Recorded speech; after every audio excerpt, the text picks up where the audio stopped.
බොහෝදුරට ඔය රටවල් වල වැඩ කරන දෙමව්පියන්ටයි දෙමව්පියන්ගේ දරුවන්ටයි ගොඩක් ප්‍රශ්න වලට මුහුණ පාන්න සිදු වෙනවා. ඒ මොනවද දන්නවද? කුඩා කාලේ කොහොම හරි පාසල් කාලේ ඉඳන් ওই දරුවෝ දෙමව්පියන්ගේ රැකවරණයක් නැතුව තමයි හැදෙන්නේ.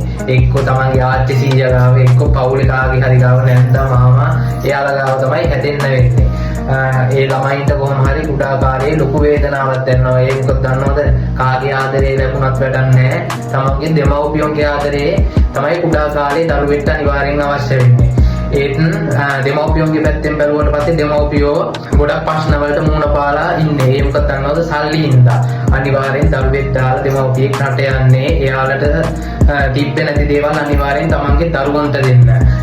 දරුවන්ට පාසල් කාලේ අනිවාර්යෙන් පන්ති රැස්වීමක් වුණාට පස්සේ තමයි ওই ප්‍රශ්න වලට අනිවාර්යෙන් මුහුණ පාන්න වෙන්නේ.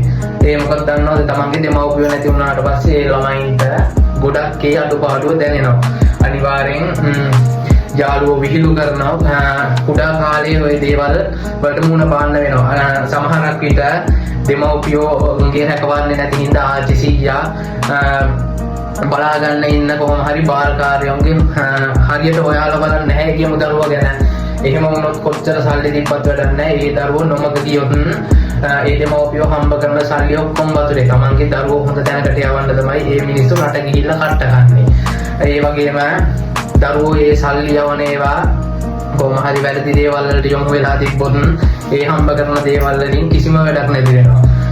ඒ දෙමව්පියෝ අනිවාර්යෙන් දන්නවා එයාලට සල්ලි නැති හින්දා තමන්ගේ දරුවෝ හොඳ තැනකට යවන්න තමයි සල්ලි ටිකක් ඉතුරු කරලා තියන්නේ. සමහර දරුවෝ කුඩා කාලේ කොහොම හරි දෝෂාරෝපණය කරනවා රටේ ඉන්න අම්මලට ඔයාලා නැතුව අපිට ඔය සල්ලි වලින් පැටන් නැහැ කියලා. ඒත් ළමයින්ට තේරෙන වයසට එනකොට රස්සාවක් කරන කාලෙට එද්දී කොහොම හරි ඒ සල්ලි වලින් තමන්ට ඕන දේවල් දෙමව්පියෝ හම්බ කරපු සල්ලි වලින් තමන්ට ඕන දේවල් තමන්ට ලැබෙද්දී ඒ දරුවන්ට තේරෙනවා තමන්ගේ අම්මා තාත්තේ කාපු කට්ට හින්දා තමයි අපිට මේ දැනට යන්න පුළුවන් වෙලා තියෙන්නේ. උන්ට ඒ දේවල් ලැබිලා තියෙන්නේ. හොඳ යාන වාහන, හොඳ ඇඳුම් පැළඳුම්, හොඳ ගෙයක් කොහොම හරි යාළගේ හොඳම වයසේ හොඳම විදියට ගත කරන්න පුළුවන්. ඒ දරුවෝ හොඳ විදියට ඉගෙනගෙන ඉවර වෙලා හොඳ සමාජ ආශ්‍රයයකට ගිහින් ඉවර වෙලා හොඳ මිනිසෙක් වුණොත් ඉතින් ඒ දෙමව්පියන්ටත් හොඳයි. ඒ දෙමව්පියන්ගේ මහන්සියත් වතුර යන්නේ. ඒ දරුවන්ටත් හොඳ කලක් තියෙනවා. හොඳ ජීවිතයක් ගත කරන්න පුළුවන්. කවදාවත් රට වැඩ කරන දෙමව්පියන්ට දරුවෝ කවදාවත් බයින්න එපා. අම්මලා අපිට ආදරේ නැහැ කියලා. ගොඩක් අම්මලට දරුවෝ ඒ වගේ කතා කියනවා. එහෙම කවදාවත් කියන්න එපා. මොකද දන්නවද?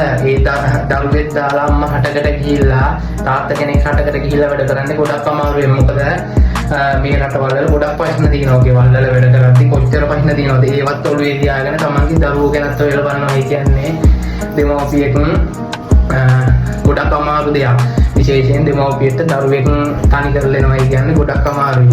ඒ නිසා ඉතින් කියන්න දෙන්නේ දරුවෝ දෙමව්පියන්ගේ මහන්සිය කවදාවත් පතුලේ යවන්න එපා. ඒ දේවල් වලින් හොඳ තැනකට ගිහින් ඉවර වෙලා ඒ සල්ලි වලින් ප්‍රයෝජනයක් ගන්න පුළුවන් තත්ත්වයට ඔයාලා අනිවාර්යෙන් යන්න. ඒ දුක් මහන්සි වෙලා වැඩ කරගෙන ඉන්න දෙමව්පියෝ කවදා හරි ඉතින් එයාලගේ සල්ලි වලින් ඔයාලත් හොඳ ව්‍යාපාරයක් කරලා ඉවර වෙලා එයාලත් බලාගෙන හැමදාම සතුටින් ඉන්න. හැමෝටම කියන්න තියෙන්නේ උතුරන්න හරියන්න ඕනේ. ජය වේවා.